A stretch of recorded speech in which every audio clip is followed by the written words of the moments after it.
Au Togo, du 23 juillet au 1er août, sont interdites toutes manifestations de rue.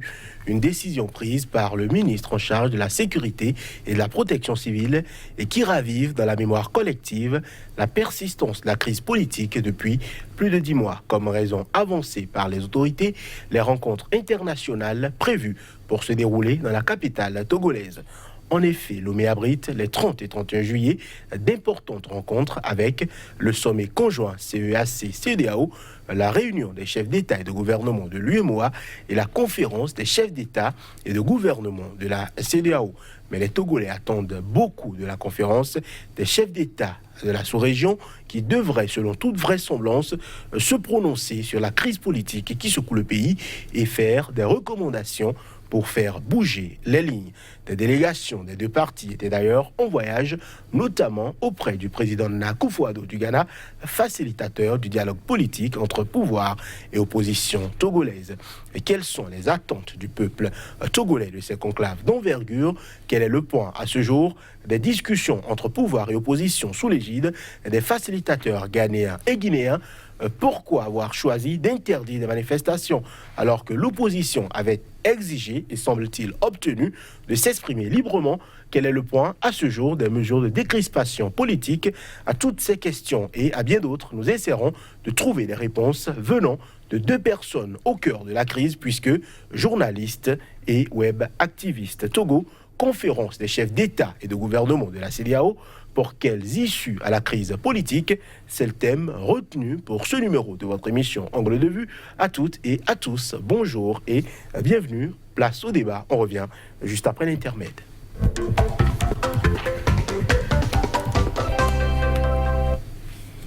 Et sur ce plateau, avec nous, Fabrice Pechesi, bonjour. Bonjour et merci pour l'invitation. Vous êtes le directeur de publication du bi-hebdomadaire Le Libéral. Face à vous aujourd'hui, Olivier Adja, bonjour.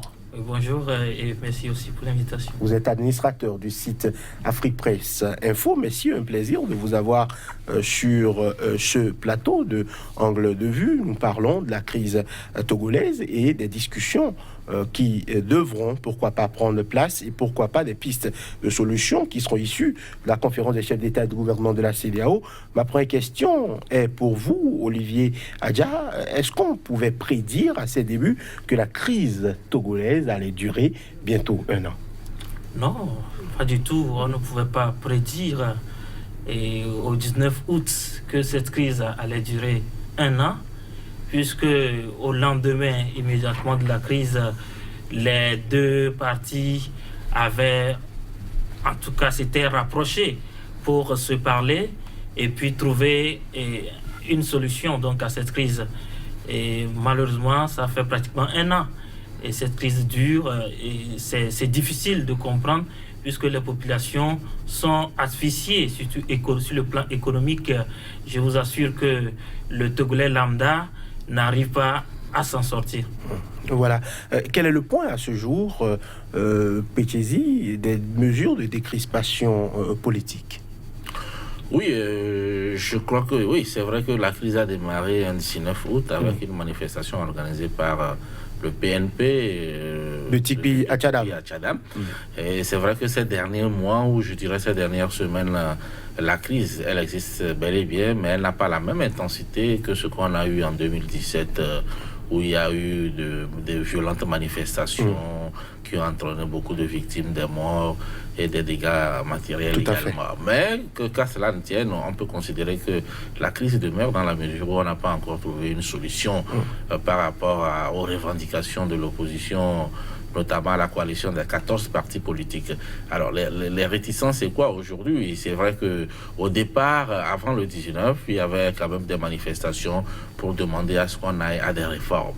Alors, entre-temps, au cours du mois de septembre, si je ne me trompe, pour 2017, le gouvernement quand même a accédé à cette revendication-là et un texte de loi a été introduit à l'Assemblée nationale et qui limitait le mandat présidentiel, un scrutin à 2 tours. Et donc, c'était un peu cela. les éléments sur lesquels les Togolais voulaient voir leur constitution, puisque celle de 92 prévoyait cela. Mais entre-temps, il y a eu un peu, si je peux dire, de la surenchère du côté de l'opposition, qui a mis en avant d'autres revendications, notamment le départ immédiat du chef de l'État.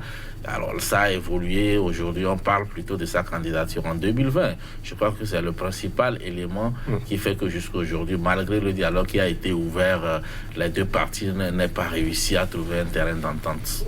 Voilà. Les raisons profondes de cette crise, quelles sont-elles, Olivier Adja?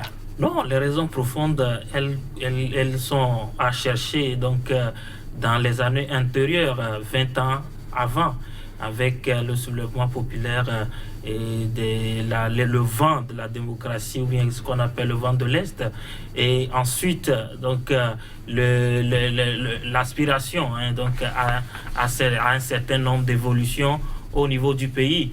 Et vous savez, au Togo, il y a eu à partir de 90 et la libéralisation du champ donc des libertés publiques. On a eu beaucoup de partis. Et certains croient que c'est après le 19 qu'il y a eu donc des partis politiques au Togo. Le PNP est un parti dans une marée de partis politiques au Togo. Mais je crois que l'approche du PNP a été différente de celle appliquée par les partis politiques comme l'UFC, l'ANC, le CAR, etc. Le PNP est arrivé donc avec une approche plus, je dirais, violente et révolutionnaire, et avec l'idée de s'accaparer du pouvoir par la rue. Si bien que ça a été préparé, ça a été mûri donc à la base, et le 19 août n'était que l'expression d'une préparation politique bien, en tout cas bien imaginée. Et il faut dire que certes, ça a bousculé les choses au niveau du pays, mais aujourd'hui, comme l'a dit mon confrère, les choses se sont tassées. Et la crise a pris une autre forme, une forme plus civilisée. Et il faut peut-être donc aussi lancer un appel aux acteurs politiques à utiliser les voies donc, les plus recommandées. Ce sont des voies légales pour pouvoir faire des réclamations, parce qu'on a perdu une année encore sur notre parcours de développement, sur les efforts qui ont été entrepris pour le développement. Ce que le PNP et l'opposition demandent, j'estime que c'est légitime, c'est-à-dire les réformes, la limitation du mandat présidentiel, le scrutin, le mode de scrutin à 2 tours, etc. C'est légitime, mais au même moment, le fait de faire la surenchère, parce qu'au moment où cette réclamation était faite, en même temps, le pouvoir togolais avait fait un projet de loi qui a été déposé pour répondre à ces aspirations. Seulement, il y a eu une surenchère, c'est qu'on voulait le départ immédiat du chef de l'État, ce qui a compliqué les choses, et nous en sommes ici à parler encore de cette crise-là. Voilà. Les exigences de l'opposition politique ne sont-elles pas légitimes dans une démocratie? Parce que on va dire que le Togo ne fait-il pas peut-être office de mauvais élèves dans la sous-région? Dans la plupart des pays de la sous-région, le mandat est limité, probablement un mandat renouvelable une seule fois. Ce n'était pas le cas au Togo. Est-ce que on aurait dû attendre que l'opposition aille dans la rue avant d'accorder cela ou d'introduire ce test de loi comme vous en avez parlé tout à l'heure?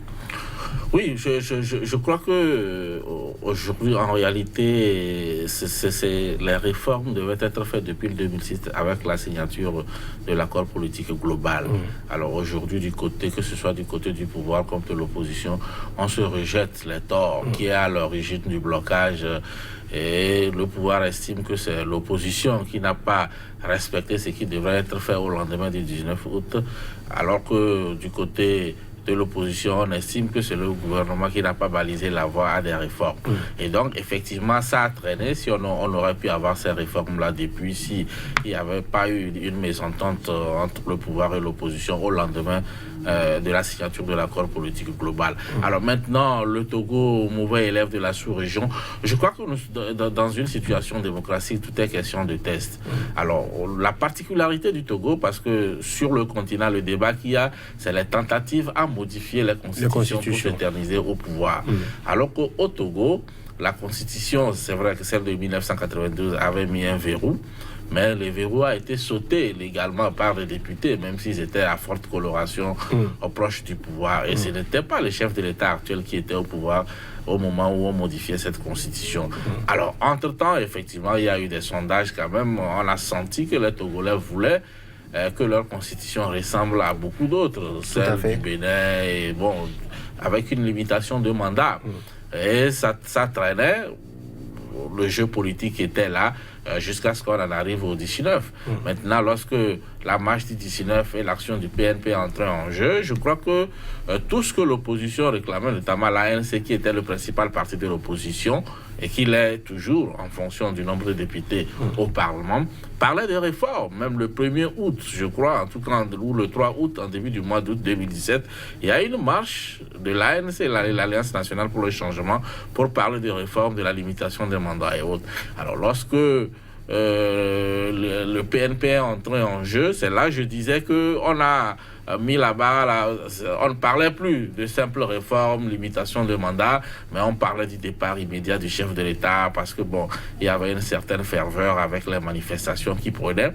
On en était là et on aurait pu régler le problème togolais depuis septembre 2017. Donc la responsabilité est imputée à l'opposition selon vous? Oui, parce qu'aujourd'hui, ceux qui ont la main sur le feu dit qu'ils vont chasser le chef de l'État par la rue. Ils ont manifesté pendant longtemps dans la rue, mais le chef de l'État est toujours là. Ça voudrait dire que ça n'a pas abouti. Et maintenant, on est en train de revenir à la case départ, c'est-à-dire de simples réformes qui limitent les mandats présidentiels et puis le mode de scrutin également. Alors ça voudrait dire que si au finish, on ne sait pas ce que la fédérale de la CEDEAO dira, si au finish, on se retrouve avec une révision constitutionnelle, avec des réformes, et finalement, bon, on se dira qu'on a perdu du temps.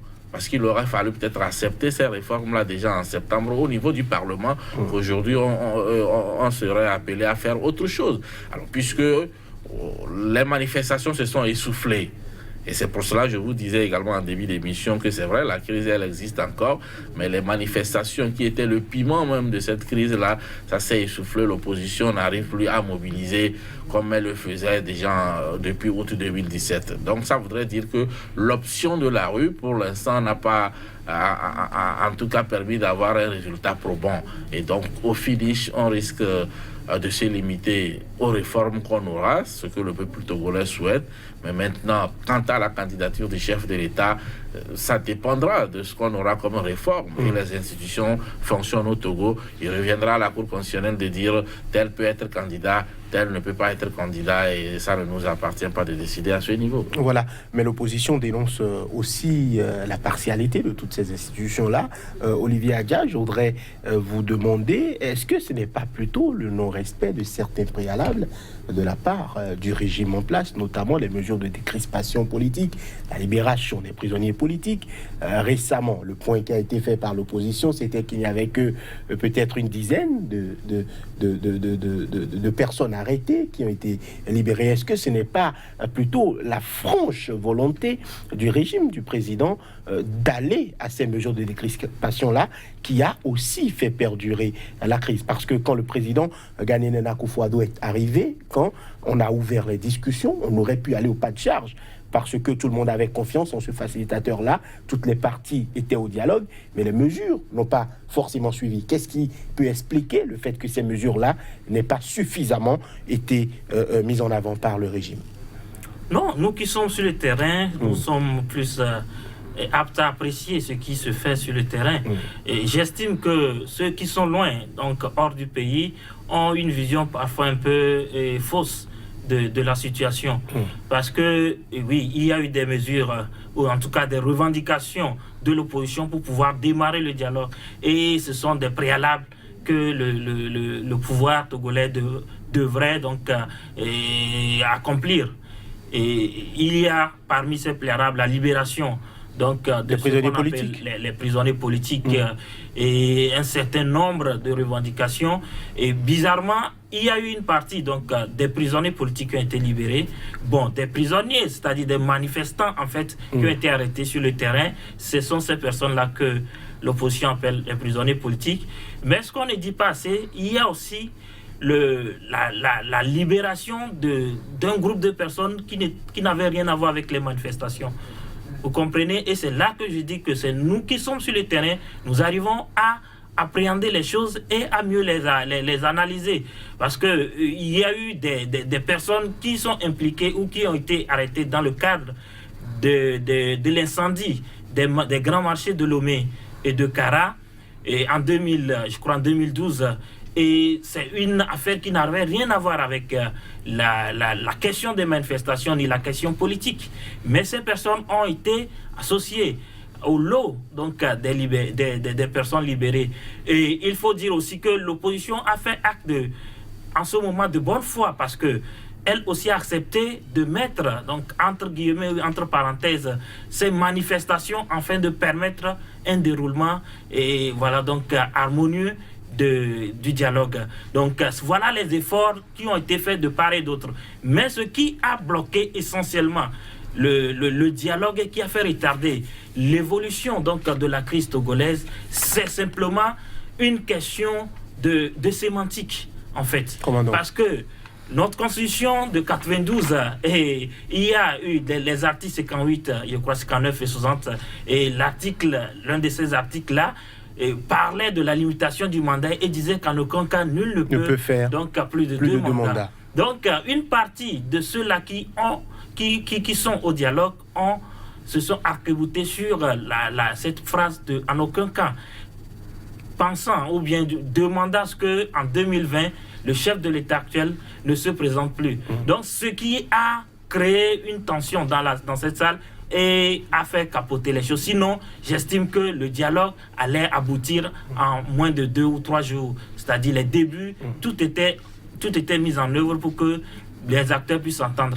Seulement, comprenez que cette périphrase, cette petite phrase, c'est ça qui est encore la cause du retard que nous avons accusé dans la résolution de la crise togolaise. Voilà. Lomé abrite depuis plusieurs sommets d'envergure. Est-ce que, sur la base de ces sommets-là, est-ce que c'est suffisant pour interdire toute manifestation sur une période aussi longue, alors que l'opposition ne manifeste peut-être pas actuellement? L'opposition a l'habitude d'organiser pourquoi pas des réunions publiques pour informer, discuter avec le peuple, visiter des gens en prison. Est-ce que c'était nécessaire, selon vous, de suspendre toute manifestation de rue?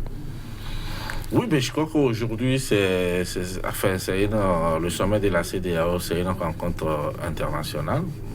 Tous les pays de la CEDEAO seront là et vous connaissez les enjeux sécuritaires aujourd'hui dans le monde.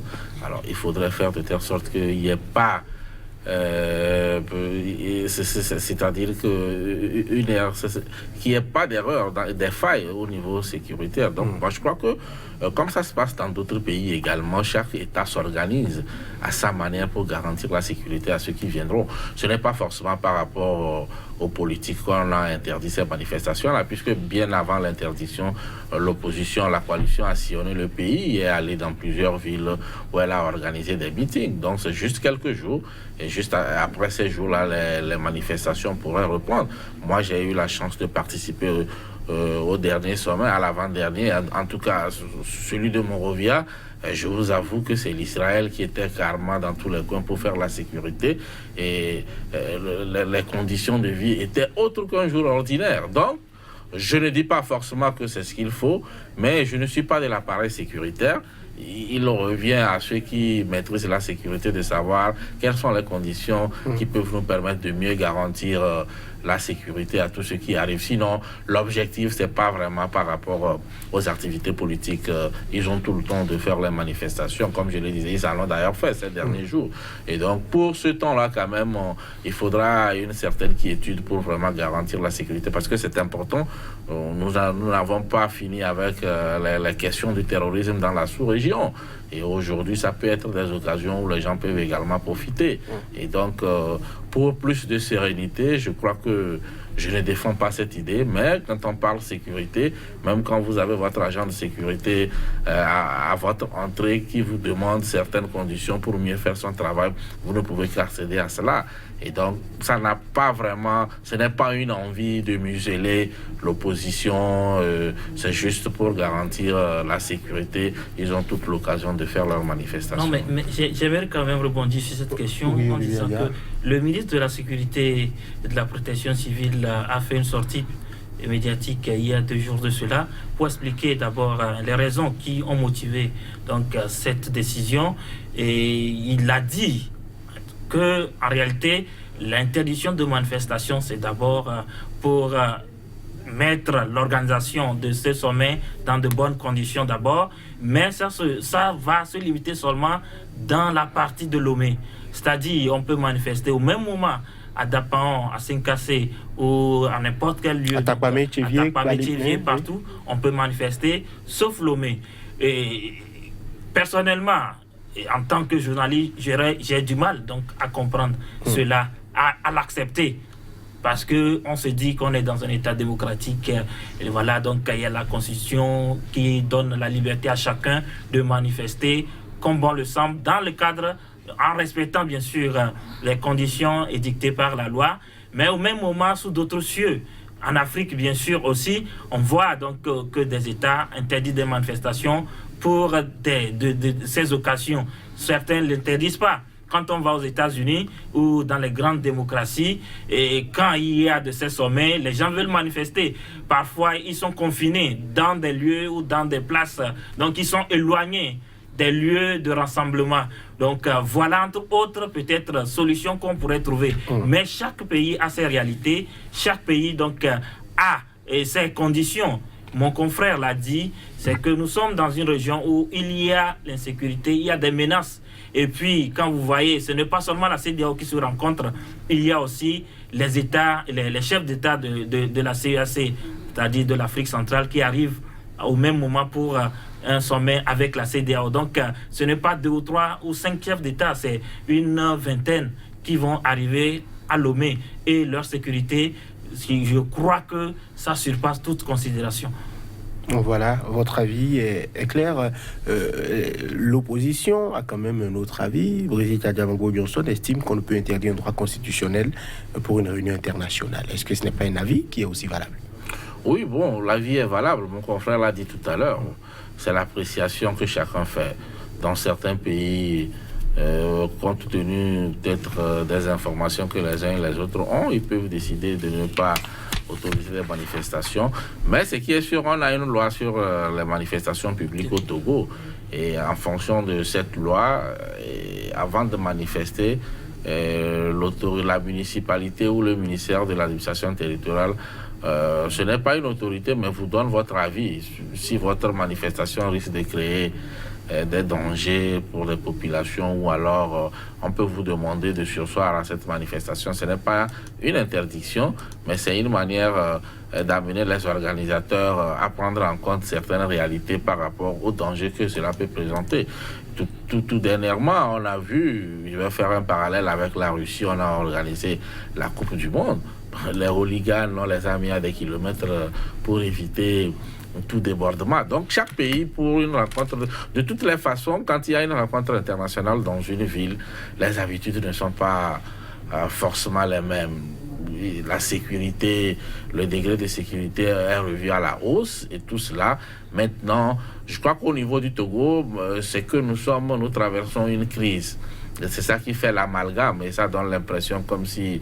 Sinon, qu'est-ce que l'opposition n'a pas, qu'est-ce que la CEDEAO ne sait pas des revendications de l'opposition, et peut-être c'est ce jour-là on veut manifester pour montrer au monde entier. Pourquoi pas profiter de l'occasion pour exprimer son ras-le-bol face à cela. Et donc, ça a été interdit, et on met en avant les raisons, les questions sécuritaires. On aurait pu ne pas également interdire. Bon, maintenant, le Togo a fait le choix d'interdire et ce n'est pas inédit. Ailleurs aussi, on croise de ces situations-là, mais pour plus de liberté, chacun aurait bien aimé on laisse les gens peut-être manifester et canaliser. Mais bon, ça a été décidé ainsi. Voilà, le dernier round du dialogue, c'était le 27 juin dernier. Quelles sont, selon vous, les recommandations qui en sont issues? Le dernier round, il n'y a pas de recommandations particulières. Les facilitateurs sont revenus donc sur les mêmes questions. Ils ont tenté de rapprocher les points de vue sur les questions qui achoppaient ou qui n'emportaient pas l'assentiment de tous les deux camps. Donc la question surtout de la candidature du président de la République actuelle pour l'élection présidentielle de 2020, c'est vraiment le nœud, la pomme de discorde plutôt qui bloque les choses en ce moment. Donc ils ont essayé, mais selon les informations, ça n'a pas été facile pour eux d'amener les deux camps donc à s'entendre, si bien que il faut quand même attendre le 31 juillet. Et c'est une date qui cristallise l'attention de tous les Togolais aujourd'hui, parce que c'est comme le retour du Messie, en fait. Parce qu'on se dit que ce 31 juillet, la CEDEAO donc, va faire des recommandations aux deux parties qui ont fait appel eux-mêmes à la CEDEAO. À cette médiation-là. La crise, donc si bien que les recommandations de la CEDEAO vont s'imposer aux deux parties, même si elles ne sont pas, en tout cas, elles ne les partagent pas forcément. Et ce que nous attendons donc de la CEDEAO, c'est d'abord de demander les réformes qui sont nécessaires aujourd'hui. La question de la limitation du mandat présidentiel, elle est nécessaire. Vous l'avez dit, nous sommes dans une communauté où on a besoin donc de ça pour pouvoir aussi s'aligner sur les habitudes des autres pays. Il y a aussi le mode de scrutin qui sera à 2 tours, et c'est pratiquement les mêmes recommandations qui seront faites, ou bien les recommandations qui seront faites plutôt vont ressembler pratiquement à la proposition de loi qui a été déposée le 5 septembre dernier. Si bien que moi, j'estime qu'on a perdu du temps pour rien, parce que vous verrez, c'est la même chose que la CEDEAO va dire, et peut-être c'est la Cour constitutionnelle qui va décider de qui sera candidat ou non en 2020. Voilà. Pour le chef de file de l'opposition politique, lors de la dernière mission de la CEDEAO au Togo, tout reste à faire. Il n'y a eu que 7 prisonniers politiques libérés, et donc, visiblement, il y a beaucoup de chemin encore à parcourir. Oui, bon, en ce qui concerne la libération des prisonniers, je crois que même le communiqué qu'on a sorti pour parler de ces libérations a mentionné qu'en réalité, il y avait encore des gens à libérer, mais que l'État était en train de traiter les cas des uns et des autres. Et donc, forcément, il y aura encore des libérations. Pour maintenant, est-ce que c'est l'élément? Mais une chose est claire. Aujourd'hui, ce n'est pas la question de la libération des détenus qui pose réellement problème. Tout le monde sait que le dialogue a échoué, même si on ne peut pas le proclamer. Et donc, tous les regards aujourd'hui sont tournés vers la CEDEAO, qui forcément va faire des propositions de sortie de crise. Et c'est après cela, peut-être, le Togo va repartir sur une nouvelle base. Parce qu'aujourd'hui, tout à l'heure, on parlait de ces prisonniers que l'opposition qualifie de politiques. En réalité, il y a une liberté de manifester au Togo. C'est des gens, certes, qui ont été arrêtés sur les lieux de manifestation, mais c'était à des manifestations violentes où certains ont été reconnus coupables, puisqu'il y a eu des procès, d'autres ne sont pas encore jugés. Il y a des gens qui ont été libérés même au lendemain de leur arrestation, puisque c'est un coup de filet. Pendant les manifestations, on a pris tout le monde, mais après, on a réussi quand même à savoir qu'il y a des gens qui n'en étaient pour rien. Et c'est pour cela, dans ce communiqué, le gouvernement parle d'étudier les cas. Mais il y a également des gens qui ont été reconnus coupables, soit de dégradation des biens publics et privés, et même il y a eu également mort d'hommes.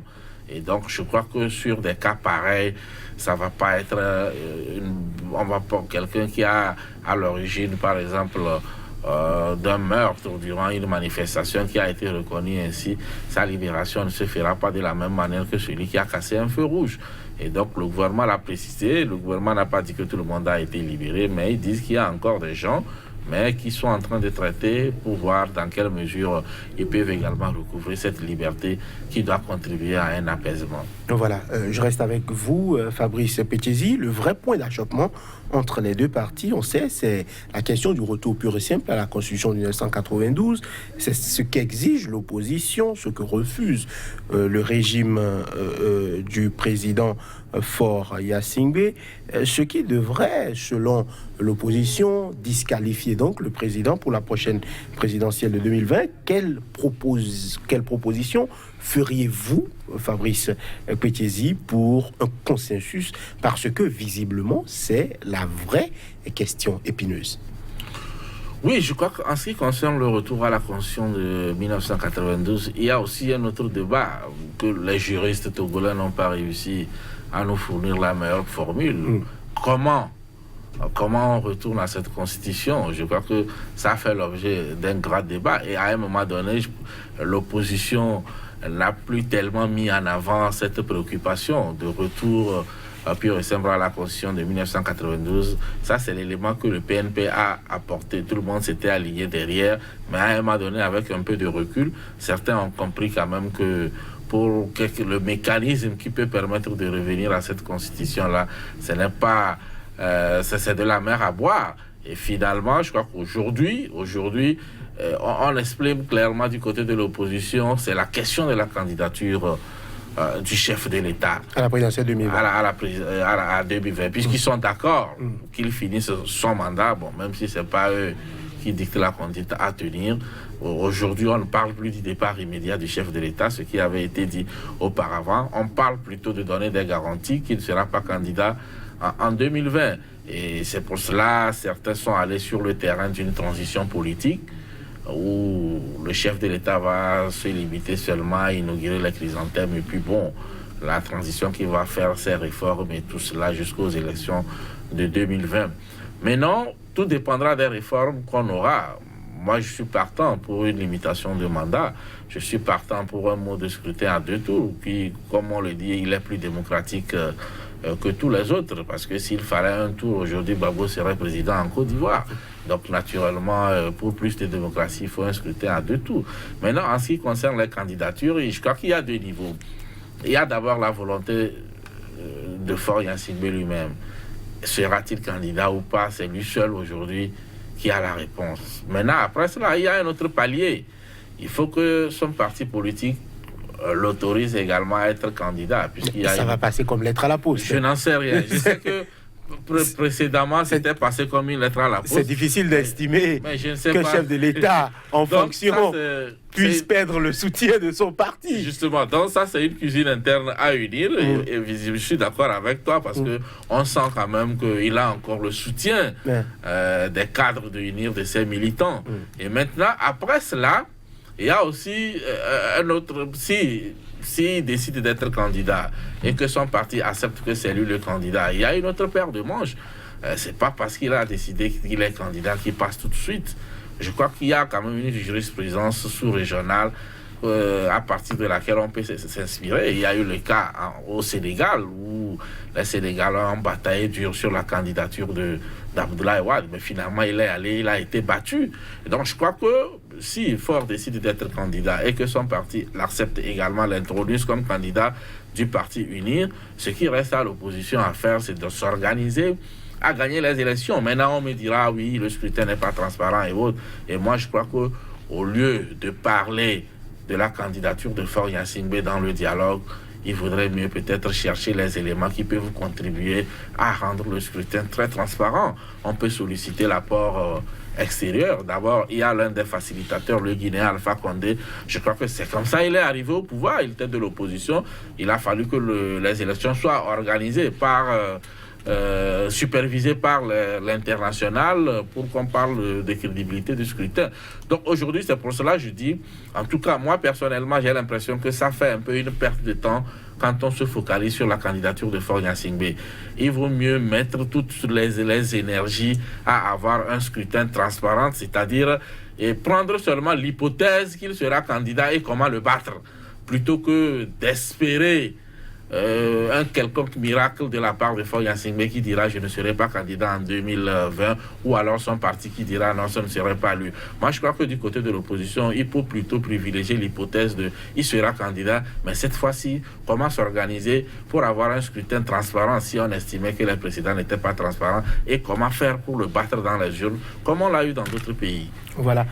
Olivier Adia, aujourd'hui, qu'est-ce qui pourrait empêcher le président de dire au nom de l'intérêt supérieur de la nation, j'accepte de ne pas être candidat en 2020? On sait que l'homme vient quand même de passer un certain nombre d'années à la tête du Togo, probablement plus de 3 mandats, si je ne m'abuse. Donc, est-ce qu'aujourd'hui, au nom de tout ce qu'il a eu déjà à faire pour le Togo, beaucoup de ses soutiens défendent son bilan. Ce n'est pas évident pour l'opposition, on le sait, mais est-ce qu'aujourd'hui, ce ne serait pas une hauteur pour la personnalité de dire, au vu de tout ce qui se passe et de tout ce qui est réclamé, oui, j'accepte de déposer le tablier pour 2020 et passer, pourquoi pas le témoin, à un autre président élu? Pourquoi pas? Qu'est-ce qui pourrait aujourd'hui empêcher cela?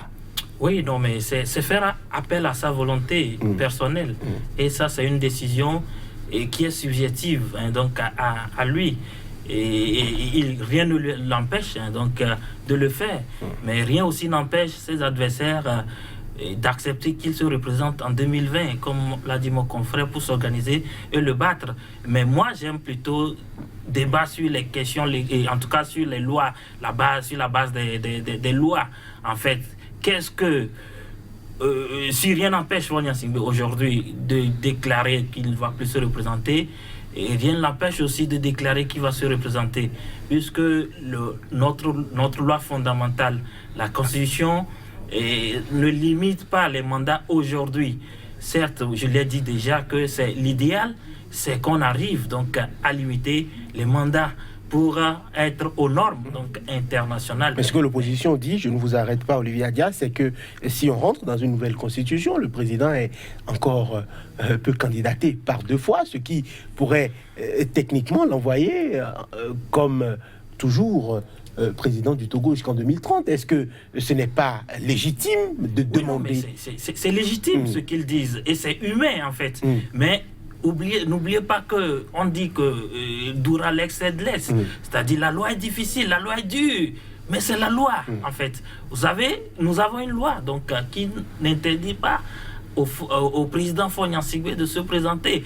Et il y a une partie de la population aussi qui a l'envie, qui ne se représente pas. Mais entre les deux, quel est le choix qu'il faut faire? Le choix idéal, c'est le choix de la légalité. Maintenant, la légalité, c'est que aujourd'hui, Faure Gnassingbé peut se représenter en 2020. Il faut plutôt, et on l'a déjà dit, travailler, donc aller d'abord en premier lieu vers les réformes, très rapidement, parce que je ne vais pas revenir sur le parcours politique de notre pays en matière de réformes. En 2005, c'est les mêmes choses, on a parlé de ça, des réformes. Les réformes ont finalement été envoyées au calendrier grec? Non, pas forcément. Je ne vais pas revenir encore sur ce que mon confrère a dit. En 2006, il y a eu l'accord politique global qui a donc institué un certain nombre de recommandations, un certain nombre de réformes. Une grande partie a été réalisée, mais les questions même politiques n'ont pas été attaquées. Aujourd'hui, donc, c'est ces questions-là qu'il faut attaquer. Surtout qu'avant, les deux camps n'étaient pas sur les mêmes longueurs d'onde en matière de réforme. Aujourd'hui, tous les camps ont la même appréciation des réformes. Sauf que certains parlent de la rétroactivité, certains parlent de la non-rétroactivité. C'est tout ce qui empêche aujourd'hui les réformes. Oui. Mais je crois que forcément, il faut y aller. Et surtout, à l'endroit de l'opposition, c'est qu'il faut recommander le travail sur les institutions, comme mon confrère l'a relevé, c'est-à-dire, nous avons la Cour constitutionnelle, nous avons la CENI, nous avons la justice, l'appareil judiciaire, qui interviennent dans le processus électoral de notre pays. Je crois que c'est un débat qu'il faut poser au niveau du dialogue. Malheureusement, ce dialogue a échoué. Donc, est-ce que les chefs de la CEDEAO vont parler de ces institutions? Parce qu'il faut peut-être les revoir, que l'opposition siège au sein de ces institutions, qu'elle ait sa main et ses yeux donc, dans l'organisation des élections et qu'on puisse avoir une élection transparente et acceptable par tous. Et comme ça, on verra qui va gagner et comment il va gagner. De toutes les façons, dans 10 ans, même si Faure Gnassingbé était là, ce que une partie de l'opposition ne veut pas, même s'il était là dans 10 ans, son mandat serait fini et on n'en parlerait plus. Si on fait les élections et les réformes aujourd'hui, comme si on les avait fait en 2005, aujourd'hui, on ne parlerait plus de M. Faure Gnassingbé, comme si on les avait acceptés, on avait accepté et on les avait fait en 2010. Parce que la question est revenue, Faure Gnassingbé serait en train de terminer son mandat. Et en 2014 plutôt, le gouvernement avait même fait un projet de loi de réforme qui malheureusement n'est pas passé. Donc voilà le parcours, l'historique de notre question de réforme au Togo. Voilà. Olivier Adia, l'opposition vous dira que c'est le régime qui a sans cesse repoussé la mise en œuvre de ces réformes-là et qui est donc resté au pouvoir indéfiniment. La commission de la CEDEAO soumettra un plan d'action à la conférence des chefs d'État de la communauté sous-régionale qui se réunit donc ce 31 juillet. Le gros point d'interrogation aujourd'hui au Togo, c'est cela. Quelles recommandations pourrait avoir fait la conférence des chefs d'État selon vous, Fabrice Péchesi? Oui, c'est vrai que par rapport aux recommandations de la CEDEAO, aujourd'hui, on ergote là-dessus. Chacun y va de son analyse pour pouvoir trouver un contenu à cette fameuse feuille de route tant attendue. Mais il y a quand même des signes avant-coureurs, des prémices qui donnent l'impression que la CEDEAO risque de rester dans le cadre légal. Elle va exiger des réformes conformes aux aspirations des Togolais naturellement. Tu sais tout comme moi qu'il n'y aura jamais dans une feuille de route où on dira à un chef d'État écoute ton mandat, ne sois plus candidat à ci ou cela. Mais la CEDEAO tiendra des réformes. Elle va également se battre pour que les élections, puisqu'il doit y avoir des réformes, ensuite des élections, elle doit se battre également pour que les élections soient transparentes. Alors, quels sont les éléments qu'elle va déployer pour qu'elles soient transparentes? Je n'en sais rien pour l'instant. Maintenant, une fois que les réformes sont faites, les institutions fonctionnent. La question des candidats, de la candidature, les candidatures des uns et des autres dépendra naturellement du cadre légal. C'est-à-dire, chaque Togolais aura la liberté de déposer sa candidature pour la présidentielle, par exemple. Maintenant, il y a la loi à côté pour voir qui répond aux critères et qui ne répond pas aux critères. Et je crois que c'est à cela. Mais aujourd'hui, au niveau du pays, surtout dans le camp de l'opposition, je sens qu'on s'attend à un miracle qui risque de ne pas avoir lieu.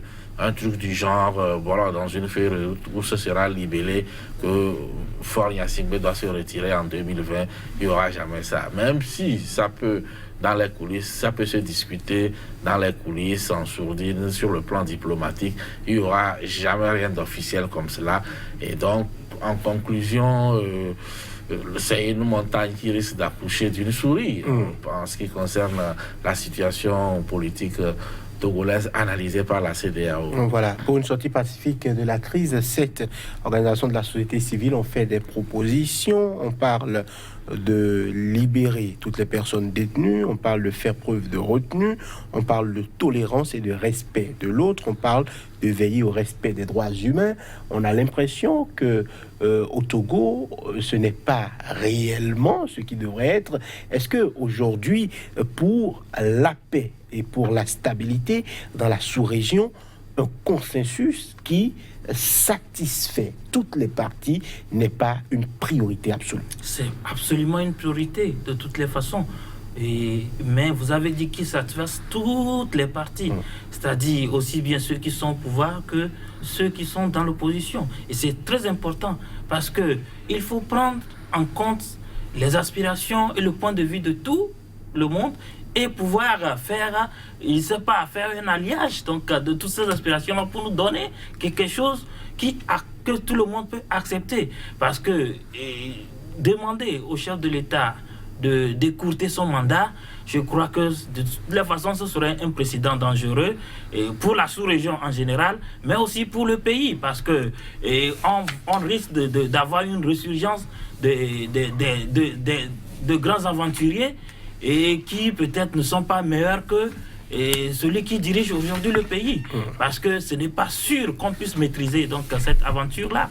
Mais de toutes les façons, c'est que les fondamentaux seront posés, c'est-à-dire les réformes nécessaires à un pays donc, qui aspire à la démocratie seront posées par la CEDEAO. Et puis, donc, les grands principes aussi démocratiques seront posés. Mais parmi ces grands principes, je ne crois pas qu'on puisse demander à un chef d'État qui a un mandat donc, de sa population de l'écourter. Ça n'arrivera pas, même si, comme on l'a soulevé déjà, dans les coulisses, dans les discussions entre diplomates, ça peut donc être l'objet de discussions ou bien de sujets. Voilà, votre avis est clair. Vous êtes Olivier Adja, administrateur du site Afripresse Info. Face à vous, aujourd'hui, il y avait Fabrice Pechesi, directeur de publication du bi-hebdomadaire Le Libéral. Messieurs, Togo, conférence des chefs d'État et de gouvernement de la CEDEAO pour quelles issues à la crise politique, c'était la trame de cette émission consacrée donc à l'actualité au Togo. Merci de nous avoir suivis. Merci de nous rester fidèles. À très bientôt pour un autre numéro de Angle de Vue. D'ici là, portez-vous bien.